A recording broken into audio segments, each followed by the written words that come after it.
Welcome to Local Edition. Brad Pomerance here on the Central Coast, joined by Debbie Arnold. She is a supervisor in San Luis Obispo County. And when a county puts together a budget, there are priorities that are set. And if something is specifically designated as a priority, it presumably should get priority. That's correct. So what had been the priorities of San Luis County? Well, since I was elected, this is my 5th year in office, Right. but for the first 4 years, the priorities were listed in this order. Right. They were, we had legal mandates, Sure, and understandable. we have Yeah. several of those Right. every year. It State, seems federal. through, Mhm. right? And then debt service, which is another. Appropriate. Don't have Mhm. a choice on Right. that. And then our third priority was public safety, and it was broken down to police, fire, our district attorneys, and emergency Makes services. sense. So those were our priorities. And for 4 years straight, I tried to add road maintenance, and that just stems from my core belief that taxpayers expect that one of the key responsibilities of local government is to maintain the infrastructure. And as you know, we have a real problem in California. We have $78 billion of road work that we need just for local roads. For state roads, we have $59 billion.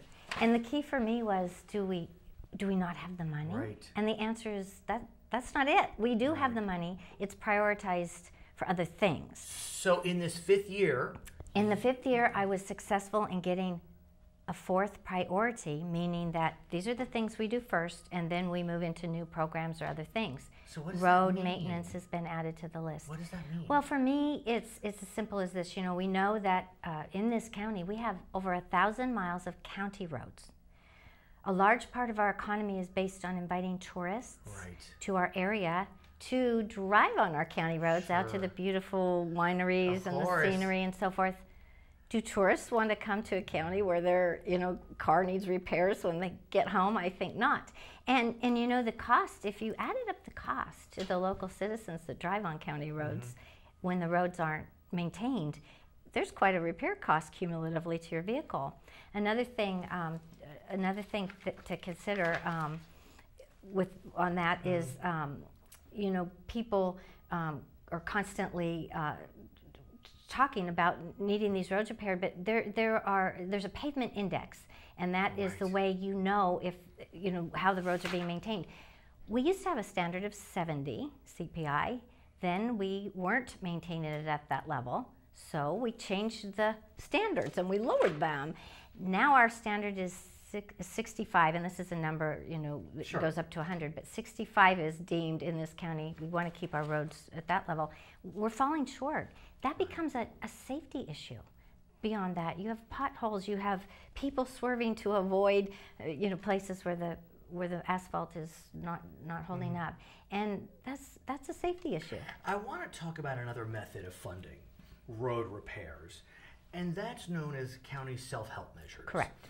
And so in November, 14 counties had measures on their ballot which would have increased sales tax for road repairs.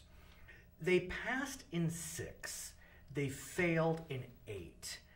San Luis Obispo is one county where the tax did not pass, and it barely didn't pass. It needed 66.67. It got 66.3. Correct. I understand you were opposed to Measure J. Yes, my feeling about that has been and still remains, people would say, Debbie, it's only a half a cent. Right. But to me, we're coming out of a recession, and I'm a big Sure. supporter of small business, and it's cumulatively $25 million. That was the estimate that it would raise. Right. $25 million out of the pockets of people that are here, spending their money. So $25 million right off the top of transactions is going Right. into the roads and not into the businesses. Could that have helped with the budget Yeah, priorities? it frustrates me that the state recognized Right. what $10 billion extra dollars in revenues that they didn't really anticipate at the beginning of the year. The money is there. They're choosing to not put it on the roads.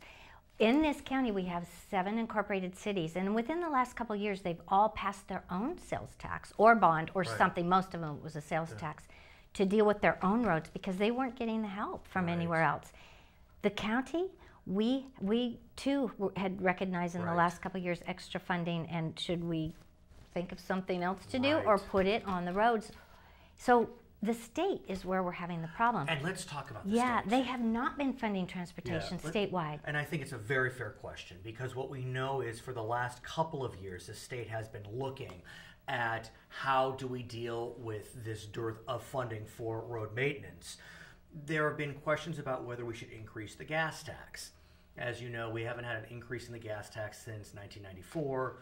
We have inflation, we have fewer cars that are using gas, more fuel efficient, electric vehicles, hybrid vehicles, but now we're back at a tax. Right. So what do you make of that, though? I mean, I know you're not a state legislator, but, you know, it does beg the question. I go back to the point, if I'm representing the taxpayers, purely representing the taxpayers, I'd be saying, do you have enough money? Well, we do, but we're going to spend it over here.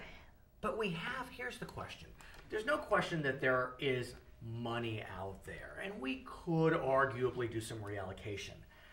But we have $59 billion of needs for the state and $78 billion for local. And why is that happening? When the voters in the past have voted for measures, even on the ballot, and trusted their state government, truck weight fees, for example. Diverted. You remember that? Diverted. That's $1 billion a year that made perfect sense, and the voters passed it. Yes, the trucks are creating problems on the roads. We're going to charge a weight fee, and that money will be used for road maintenance, and it's been diverted. But here's the challenge, and I get it, and it's maddening and frustrating, but we're in this predicament. Correct. And so what do we do? Because we are in a whole heap of hurt. And like you said, people are avoiding potholes, they're hitting a deer, and the family, you know, suffers grave injury. Right. My role right now is county level government. I hear you so and much. I did what I think I should do. I put road maintenance as a fourth priority so that we will be putting more money into our road maintenance for our county and trying to improve our county roads.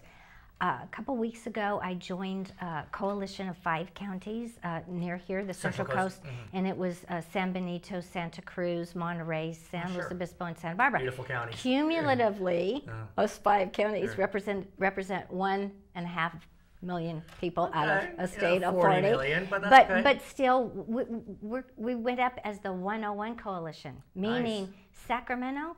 This is your road. This is a major thoroughfare, a statewide, route that is your responsibility. But 101 goes through all of our counties. Will you please maintain it? What'd they say?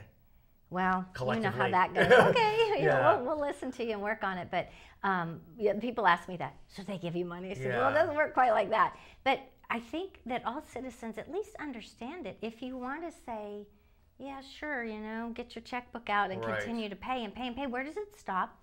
I think there needs to be accountability. The money that was intended to go, to road maintenance needs to stay there. It's interesting. I interviewed a new state senator, Josh Newman, from the Southern California area. He has a proposal to put a ballot initiative that would be a constitutional amendment to require that, for example, if weight fees are dedicated to roads, you can't divert. Exactly. So there's no more diversions. That needs to happen. No more diversions because, taxpayers, and it's the same old battle.